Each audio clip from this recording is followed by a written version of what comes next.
Olá pessoal, sou Cleidiana Ramos, sou jornalista, doutora em antropologia e produzo conteúdos de memória para os canais do Grupo à Tarde. Eu sou Priscila Dória, jornalista e repórter do Grupo à Tarde. Nós estamos aqui na seção Cybercultura do Projeto REC. Nessa seção a gente destaca filmes, séries, história em quadrinhos, novelas, também livros, afinal tudo vai parar no ambiente das redes. E hoje, Priscila, o que é que a gente vai destacar?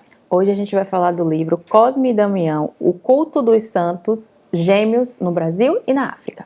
Gente, esse livro é do grande, mais grande mesmo, antropólogo Vivaldo da Costa Lima, baiano, e embora ele tenha escrito sobre muita coisa, né, principalmente sobre religião, mas também antropologia da alimentação. Sim. E esse livro dele une as duas coisas. Esse livro, Priscila, tem uma coisa muito interessante.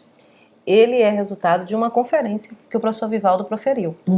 Né? Então, aí, a partir da conferência, ele explica como é que esse culto se dá, tanto aqui no Brasil, como acontece em países africanos, como, por exemplo, a Nigéria e o Benin, de onde a gente herdou muita coisa, principalmente esse culto aos gêmeos. Né? E aí ele vai contar como o culto aos gêmeos, ele tem várias fases, né?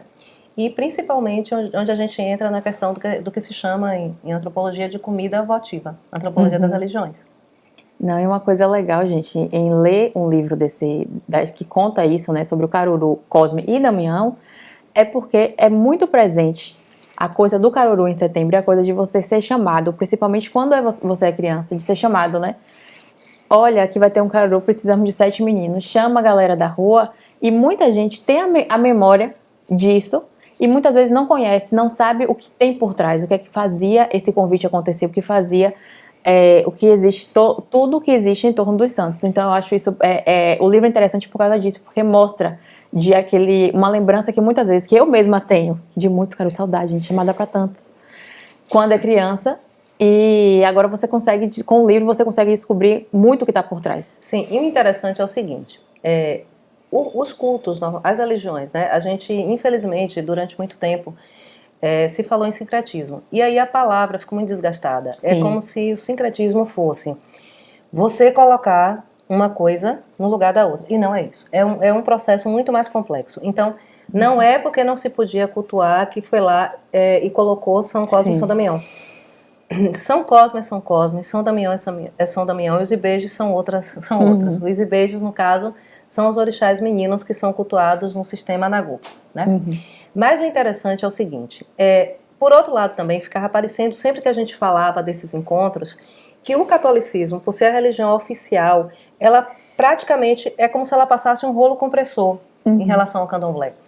E o que esse livro, de certa forma, ele apresenta, como outras, né, contribuições a esse estudo desse culto, é o seguinte, na verdade, no encontro entre religiões, nenhuma sai igual. Elas se encontram, elas dialogam, e você tem uma outra coisa. Então, por exemplo, não é apenas o catolicismo que está ali colocando seus elementos. Pelo contrário, as tradições afro-brasileiras, que a gente pode chamar assim, elas vão lá, invadem o altar católico, como fala o professor Depp Serra, que é outro estudioso dessa questão. E aí ela modifica. Por exemplo, na tradição católica, na liturgia católica, São Cosme e São Damião são adultos. Sim. São até considerados irmãos, mas não necessariamente gêmeos. Então, observem como essas tradições que vêm do Benin, da Nigéria, elas não apenas mudam algumas coisas, como elas mudam a idade dos santos. Então, Cosme e Damião, mesmo para quem é católico, apostólico, romano, aparece como menino. Pouca gente sabe que eles, na verdade, na liturgia católica, eles são adultos. Né? Se vocês chegarem na Liberdade, que a Igreja da Liberdade é a única paróquia em Salvador que cultua São Cosme e São Damião. A imagem dos santos são adultos. Porque é assim no catolicismo. Mas observem, a gente também não tem o costume, desculpem, de colocar comida para santos católicos. O que é que os santos católicos recebem? Vela, normalmente. Todo mundo dá comida, porque é uma prática das tradições afro-brasileiras, então eles recebem a comida, né? Isso também muda muito dependendo da região da Bahia onde você está. Eu digo os complementos do que faz esse banquete dos santos, né? Então são meninos, é uma coisa muito bonita porque é a sacralização da infância, de mostrar o quanto a infância tem de sagrado. E é um culto marcado tanto pela questão da saúde, de pedir saúde, né?